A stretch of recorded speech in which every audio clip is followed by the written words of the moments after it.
मैं हूं अंकित अवस्थी। आप है मेरे साथ में एक ऐसे विषय पर चर्चा करने के लिए कि जो संभव है आने वाले दिनों में आपको सुप्रीम कोर्ट में भी जाता हुआ दिख सकता है।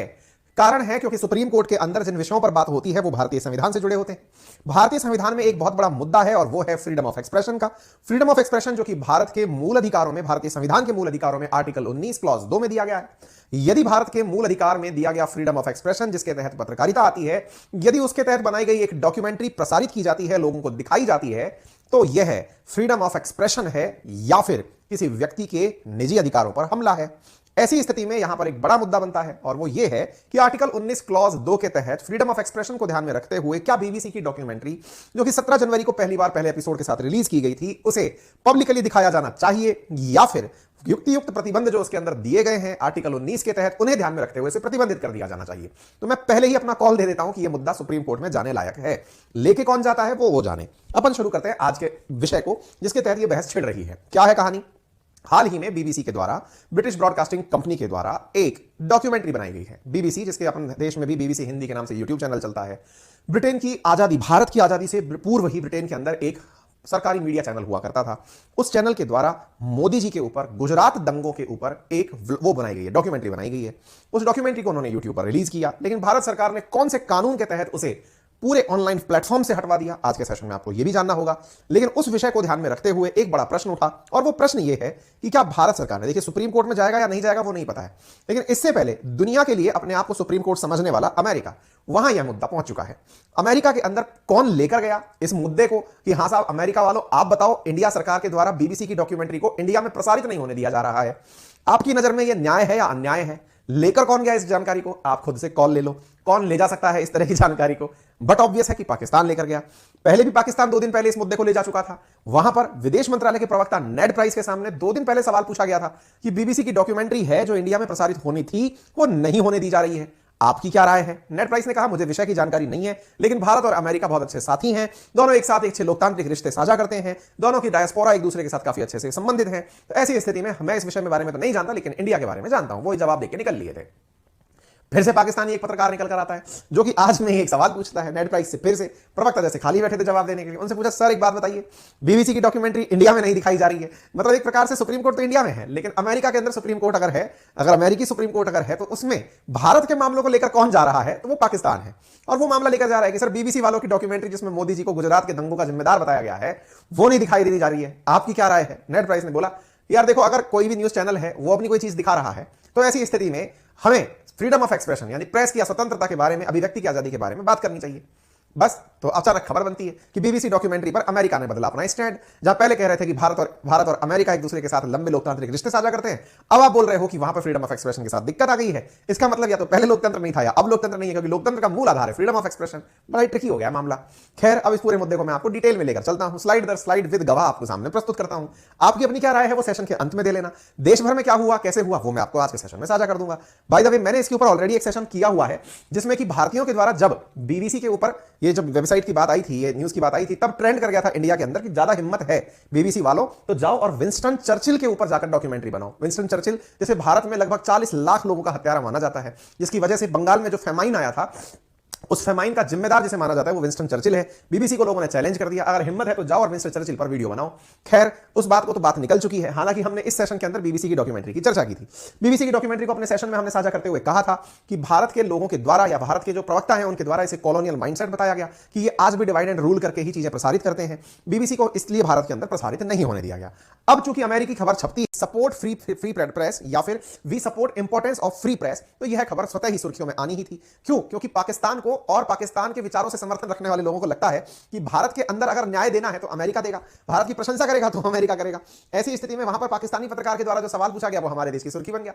सुर्खी यह है कि भाई अमेरिका ने कहा है कि we support importance of free press around the world. जब ये बात बोली है तो इसका मतलब सीधी सी बात है कि अमेरिका विरोधी हो रहा है, भारत विरोधी हो रहा है अमेरिका। खैर साहब, जो भी हो रहा हो, अब उस विषय के अंदर आपको थोड़ा और गहराई तक ले चलता हूं। चलिए घुसते हैं इस सेशन के अंदर। पहचानिए इस व्यक्ति को, नाम है इसका नेड प्राइस, जो कि विदेशी मंत्रालय का प्रवक्ता है। एक तो पूरी दुनिया में जो घट रहा है भाई साहब, उसकी जिम्मेदारी इन भाई साहब के ऊपर है कि ये जवाब देते हैं हर चीज का, अमेरिका क्या सोचता है। तो ये रोजाना जवाब देने के लिए लाइव आते हैं, पत्रकार सामने बैठते हैं, इनसे सवाल पूछते हैं, ये जवाब देकर निकल लेते हैं, अगले दिन उस देश की सुर्खी छप जाती है। Support press freedom around the world और इन इंडिया, ये इन्होंने कहा। कंट्रोवर्सी अगेन किस बात पर हो रही है, तो बीबीसी के द्वारा गुजरात के अंदर 2002 में जो दंगे हुए थे उस पर बनाई हुई डॉक्यूमेंट्री के ऊपर हो रही है। तो यहां पर आप एक वीडियो देखते हैं, इस वीडियो में जो व्यक्ति आपको दिख रहा है ये पाकिस्तानी पत्रकार है। इस पत्रकार के द्वारा नेट प्राइस से जब 2 दिन पहले जो जानकारी ली गई थी, पहले वो सुन लीजिए। जो बोल रहे हैं वो मैं बता दूं, ये बोल रहे हैं कि इंडिया के साथ हमारे बहुत ही एक्सेप्शनल रिश्ते हैं, बहुत अच्छे क्लोज इकोनॉमिक टाइज हैं, बहुत इकोनॉमिक पॉलिटिकल टाइज इंडिया के साथ हमारे बहुत अच्छे हैं। मुझे नहीं पता कि आप लोग क्या पूछ रहे हैं, लेकिन मुझे ये पता है कि भाई इंडिया और अमेरिका कितने अच्छे दोस्त हैं, ठीक है। तो पाकिस्तानी पत्रकार को 2-3 दिन पहले जो जवाब मिला था वो तो ये था। फिर साहब क्या होता है, अमेरिका और भारत के बारे में गहरा रिश्ता है, ऐसा नेट प्राइस ने अपने द्वारा दे दिया था, मामला लगभग शांत सही हो गया था। लेकिन चूंकि नेट प्राइस ने बोला था कि मैंने बीबीसी की वो डॉक्यूमेंट्री के बारे में नहीं सुना है, तो एक पत्रकार को लगा अच्छा भी तो गुंजाइश है, आज नहीं सुना है तो कोई बात नहीं, 2 दिन बाद सुन लेना। पत्रकार फिर पहुंच गया, पत्रकार अब दूसरा था, वो जाकर के पूछा और इस कारण से खबर छपी कि US change stance on BBC documentaries. क्या हुआ,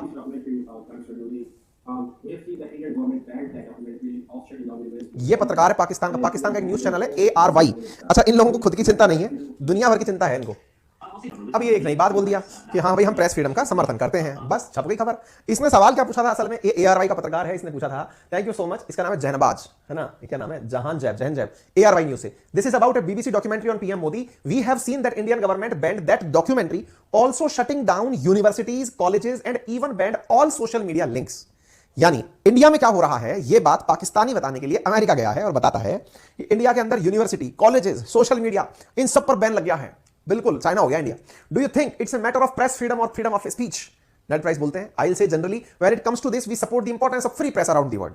we continue to highlight the importance of democratic principles such as freedom of expression, freedom of religion and belief as human rights and contribute to the strengthening that of our democracies. ये बात फिर से बोल दी, तो ये तो वही मतलब रटा लाइन थी जो बोल दी, कोई बात नहीं साहब। लेकिन इन्होंने जिस मुद्दे को हाईलाइट किया, वो पत्रकार महोदय ने मुद्दे को हाईलाइट किया था, कौन से वाले को, कि हमारे यहां पर देश में यूनिवर्सिटीज, कॉलेजेस सब जगह बैन हो रहा है।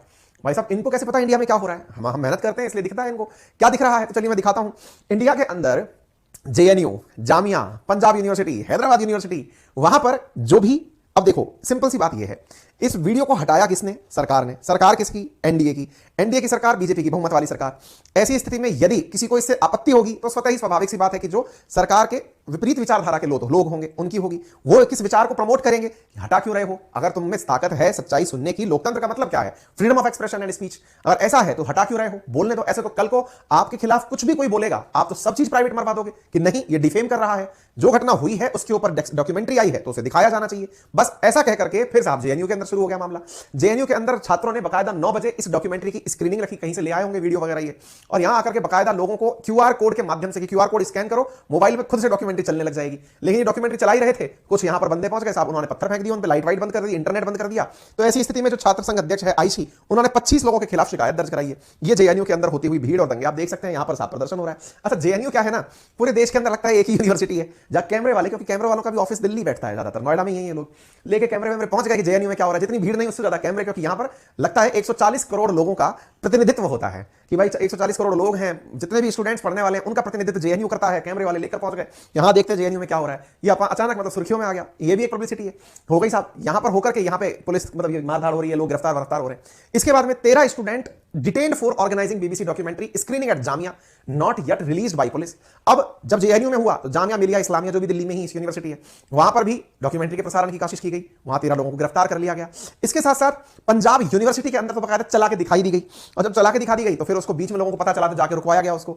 ऐसे ही हैदराबाद और केरला की यूनिवर्सिटीज में, अब क्योंकि हैदराबाद और केरला साइड में बीजेपी की सरकार नहीं है तो वहां की सरकारें ही खुद चलवाना चाह रही हैं। बकायदा केरला के अंदर तो अनाउंसमेंट हुआ है, क्या अनाउंसमेंट हुआ है कि हम बीच पे चला के दिखाएंगे, यानी जो समुद्र का तट है वहां पर दिखाएंगे ताकि ज्यादा से ज्यादा लोग देखें कि इस डॉक्यूमेंट्री में क्या है। भाई उस डॉक्यूमेंट्री में गुजरात के अंदर जो दंगे हुए थे उस पर बीबीसी ने जो भी सवाल जवाब तैयार किए हैं उन पर मोदी जी और मतलब ब्रिटेन की विचार है, ब्रिटेन क्या सोचता था वो वहां पर दिखाए गए हैं। तो ऐसी स्थिति में बीबीसी डॉक्यूमेंट्री स्क्रीनिंग साहब केरला और हैदराबाद में शुरू होती है। अब ये कहानी जो है वो 17 जनवरी से शुरू हो रखी है, तब से लेकर के इसको लेकर सरकार इसको हटा रही है। हालांकि भारत सरकार का ऑफिशियल स्टैंड इस बात को लेकर क्या है कि भाई ये पूरी तरह से प्रोपेगेंडा है और ये कॉलोनियल माइंडसेट को दर्शाता है। कॉलोनियल माइंडसेट को दर्शाता है, इससे मतलब क्या हुआ कि भारत के खिलाफ लोगों के जो भी मतलब तरीके हैं उनको दिखाता है। ठीक है साहब, अब जब ये बात होती है, क्योंकि इस डॉक्यूमेंट्री के डिस्क्रिप्शन में लिखा हुआ है, पहले एपिसोड के डिस्क्रिप्शन में, कि ये डॉक्यूमेंट्री भारत के प्रधानमंत्री नरेंद्र मोदी मुस्लिम अल्पसंख्यकों के बीच तनाव पर नजर डालती है। गुजरात में 2002 में हुए दंगों में नरेंद्र मोदी की भूमिका के दावों की जांच करती है। यानी कि ये डॉक्यूमेंट्री खुद से एक जांच अधिकारी की तरह से काम कर रही है। देश की तमाम तरह की बैठी हुई मतलब जो भी कमेटियां बैठी, सुप्रीम कोर्ट की जांच बैठी, वो जो ना कर पाई, वो ये बीबीसी की डॉक्यूमेंट्री कर रही है। दावा तो इसका ऐसा ही है, क्योंकि ये कहती है दावों की जांच करती है। मतलब 2002 के दंगे 20 साल बाद बीबीसी बता रहा है कि उसमें किसका रोल था, है ना। उस दौरान देश के अंदर जितनी भी जांच थी, जितने भी सरकारी नेता थे, जितने भी विपक्ष के नेता थे, या जितने भी पॉलिटिकल लीडर्स थे, सुप्रीम कोर्ट था, तमाम जांच एजेंसीज थी, वो चीज जो जांच ना पाई, वो चीज बीबीसी जांच के बता रही है। अब स्वाभाविक सी बात है कि अगर आप आज जब देश की सुप्रीम कोर्ट ने कोई फैसला दे दिया है, उसके बाद भी अगर आप दावे करते हो कि हम जांच रहे हैं, तो इससे निश्चित ही जो लाइन यहां बोली गई है, कॉलोनियल माइंडसेट, मतलब फूट डालो और राज करो देश में फिर से, क्योंकि बहुत दिन हो गए हिंदू मुस्लिम कंफ्लिक्ट इंडिया में दिखाई बहुत दिनों से नहीं दे रहे हैं, तो ऐसी स्थिति में हो सकता है कि ये फिर से एक विचार हो कि इंडिया से न्यूज ही नहीं आ रही, तो न्यूज नहीं आ रही तो चलो कुछ करते हैं। और जेएनयू का भी काफी दिनों से नाम नहीं आ रहा था, काफी शांति सी हो रखी थी, लग ही नहीं रहा था कि कोरोना काल के बाद जेएनयू चालू भी हुआ है, तो फिर से अब यहां पर न्यूज तो आ गई, कम से कम लग तो रहा है कुछ हो रहा है। सुर्खियों में आने के लिए मेहनत करनी पड़ती है भाई।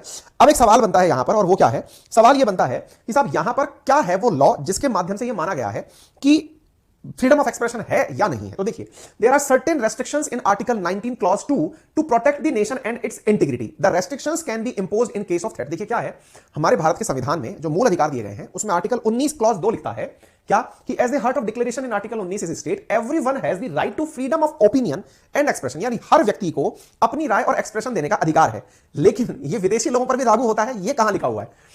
This right includes freedom to hold opinion without interference, to seek, receive, impart information and ideas through any media and regardless of the frontiers. आप में से बहुत सारे साथी जो भी इंडियन पॉलिटी पढ़ते हैं, उन्हें पता होगा कौन कौन से आर्टिकल्स ऐसे हैं जो केवल इंडियंस को दिए गए हैं।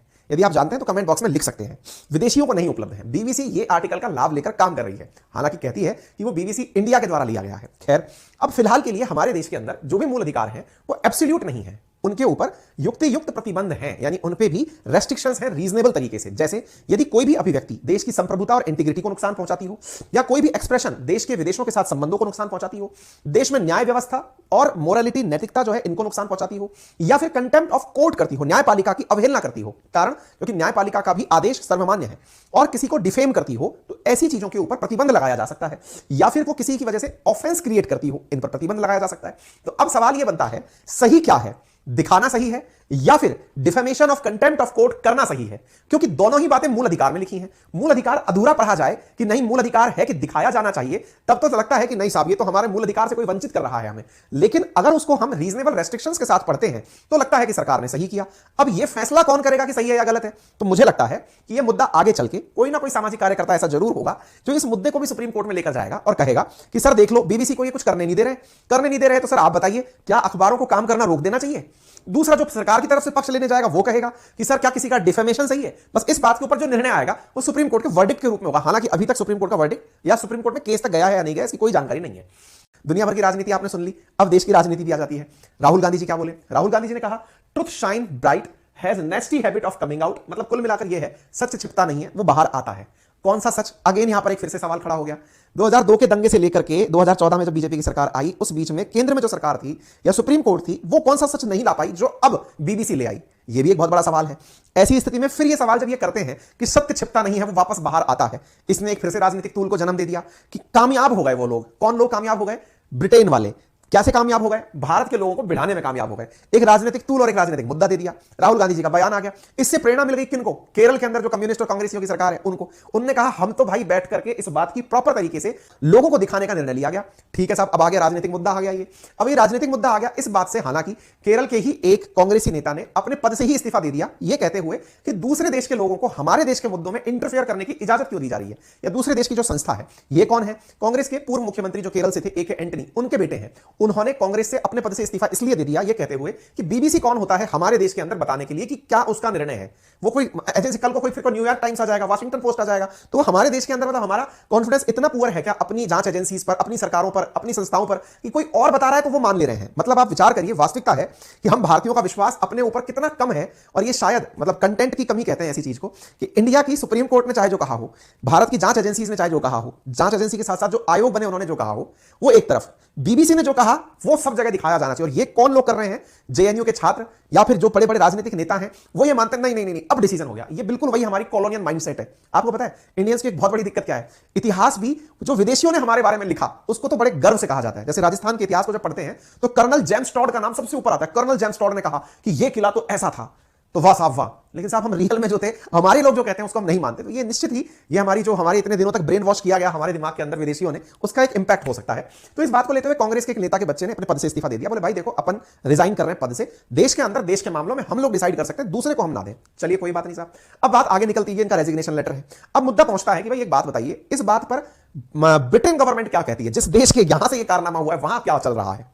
तो देखिए इस बात पर ब्रिटिश गवर्नमेंट की तरफ से ऋषि सुनक ने स्पष्ट कर दिया था अपने तरफ से कि भाई मैं इस विषय के ऊपर कोई भी कैरेक्टरिस्टिक टिप्पणी नहीं करना चाहता, है ना। मतलब जो भी, हालांकि हम हर चीज का समर्थन करते हैं जो कि लोगों के ध्यान लोकतंत्र की बहाली के लिए हो, लेकिन इस बात पर हम किसी भी तरह से पीएम मोदी के खिलाफ कोई टिप्पणी नहीं करना चाहते, ठीक है। तो ये तो हो गया उनका स्टैंड, यानी ब्रिटेन गवर्नमेंट तो बच के निकल ली। लेकिन आपके जैसे अपने यहां पे संसद में लोकसभा और राज्यसभा होती है, ऐसे ही ब्रिटेन के अंदर उच्च सदन होता है ना। मतलब उनके हाउस ऑफ कॉमन्स, जिसको लोकसभा के समतुल्य समझ सकते हैं, और हाउस ऑफ लॉर्ड्स जिसे आप राज्यसभा के समकक्ष समझ सकते हैं। तो ऐसी जो वहां का हाउस ऑफ लॉर्ड्स है, वहां पर एक सांसद ने जो बात कही वो काफी ज्यादा इस समय चर्चा का विषय बना हुआ है। और वो चर्चा का विषय, अगर आपको लगता है कि जब बीबीसी ने भारत के बारे में कुछ कहा उस आधार पर आप और हम सब लोग इस विषय में बट गए, कौन सही कौन गलत के आधार पर लड़ाई झगड़े हो रहे हैं, अगर आपको लगता है कि वहां पर से कही गई बातें प्रभाव डालती हैं, तो हाउस ऑफ लॉर्ड्स जो कि वहां का उच्च सदन है, जहां के सांसद वहां के सबसे सम्मानित सांसद माने जाते हैं, जिन्हें कहते ही लॉर्ड्स हैं, उनमें से एक लॉर्ड की बात आप सुन लीजिए, उससे शायद आपका खोया हुआ जो विश्वास है खुद के ऊपर से वो वापस आ जाए। चलिए सुनते हैं। आवाज आपको ऑडिबल ना हो, मैं बोल के सुना देता हूं इन्होंने क्या कहा है। India has a vision to become within 25 years second largest economy in the world. India जिसका विजन है आने वाले 25 सालों में दुनिया की दूसरी सबसे बड़ी इकोनॉमी बनने का, जीडीपी जिस देश की होगी $32 ट्रिलियन। द इंडियन एक्सप्रेस अखबार का नाम नहीं है, भारत को एक ट्रेन का नाम दिया गया है। The Indian express has left the station, यानी भारत की ट्रेन स्टेशन छोड़ चुकी है, यानी हम लोग गति पकड़ चुके हैं, इंडिया गति पकड़ चुका है। It is now the fastest train in the world. ये मैं नहीं बोल रहा हूं, ये भी एक सांसद बोल रहा है ब्रिटेन का। अगर आपको लगता है कि बीबीसी की बात से आपका कॉन्फिडेंस हिल गया है, तो इसको भी सुन लो थोड़ा सा, क्या पता बीबीसी आपका कॉन्फिडेंस बूस्ट कर दे। ये कहते हैं कि इंडिया का तरक्की इस समय दुनिया में सबसे तेज है। ये कौन बोल रहे हैं?